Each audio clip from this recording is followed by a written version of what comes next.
งานแข่งขันกอบซิงขันเจ้าของนครหลวงจันทร์เพื่อระดมทุนให้นักกีฬาในการฝึกซ้อมเพื่อเข้าร่วมแข่งขันและซิงเหรียญคำในงานมหกรรมกีฬาแห่งชาติครั้งที่ 12 ที่นครหลวงจันทร์เป็นเจ้าภาพจัดขึ้นในกลางเดือนพฤศจิกายน 2025 นี้สหพันธ์กีฬากอล์ฟนครหลวงจันทร์ได้จัดแข่งขันกีฬากอล์ฟซิงขันเจ้าของนครหลวงจันทร์ขึ้นในวันที่ 18 ตุลาคม 2025 ที่สนามกอล์ฟเวียงจันทร์เลกวิวโดยเป็นประธานของทานศิริราชทงศิลป์ทองเพ็งห้องเจ้าของนครหลวงจันทร์ให้เกียรติเข้าร่วมมีทานอนุภาพตูนาลมเลขาคณะภาคประธานสภาประชาชนนครหลวงจันทร์มีการนำขันศูนย์กลางการนำนครหลวงจันทร์นักธุรกิจและนักกีฬาเข้าร่วมในพิธีทานบุญญวัฒน์นิรไซ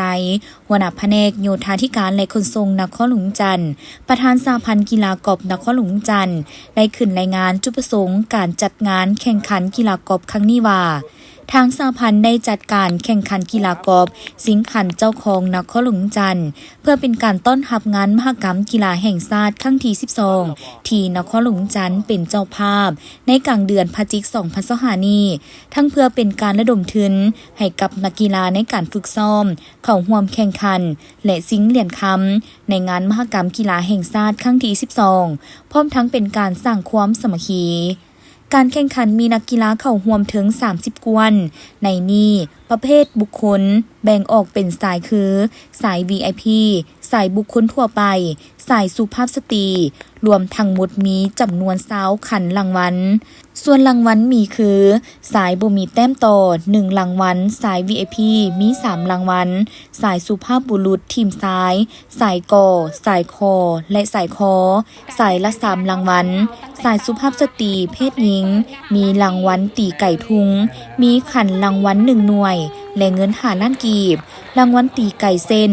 ขันรางวัล1หน่วยเงิน5ล้านกีบรางวัลตีใกล้ทุงขันรางวัล2หน่วยเงิน5ล้านกีบและรางวัลโฮลอินวันเงิน15ล้านกีบในพิธีทานศิริราชทงศิลป์ทองเพ็งได้กล่าวมีคำเห็นเปิดการแข่งขันว่างานแข่งขันกีฬากอล์ฟซิงขันทานเจ้าของนครหลวงจันทร์ครั้งนี้เพื่อเป็นการระดมทุนในการฝึกซ้อมและเข้าร่วมการแข่งขันของนักกีฬากอล์ฟทีมนครหลวงจันทร์พร้อมทั้งเป็นการต้อนรับงานมหกรรมกีฬาแห่งชาติครั้งที่ 12 ที่นครหลวงจันทร์เป็นเจ้าภาพในกลางเดือนพฤศจิกายน 2025 นี้สำหรับเข้าร่วมงานแข่งขันกอล์ฟครั้งนี้ประกอบมีการนำขันต่างๆบริษัทนักธุรกิจผู้ประกอบการภายในนครหลวงจันทร์และต่างแขวงรวมทั้งนักกีฬากอล์ฟอาชีพและสมัครเล่นเข้าร่วมหลายกว่า150คนและจะได้แข่งขันชิงขันรางวัล20รางวัลนอกจากนี้แล้วยังเป็นการทดสอบเทคนิคความพร้อมด้านต่างๆของนักกีฬา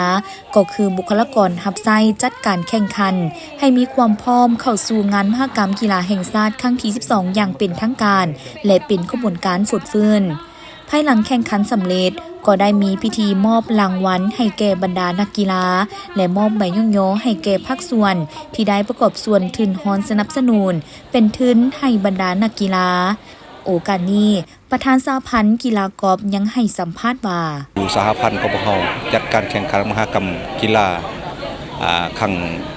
แห่งชาติครั้งที่ 12 ที่จะมาฮอดมาถึงนี้พวกเขาก็ถือว่าประสบสำเร็จในการจัดงานวันนี้และก็ขอบใจมายังบรรดาทานที่ให้การอุปถัมภ์ทุกภาคส่วน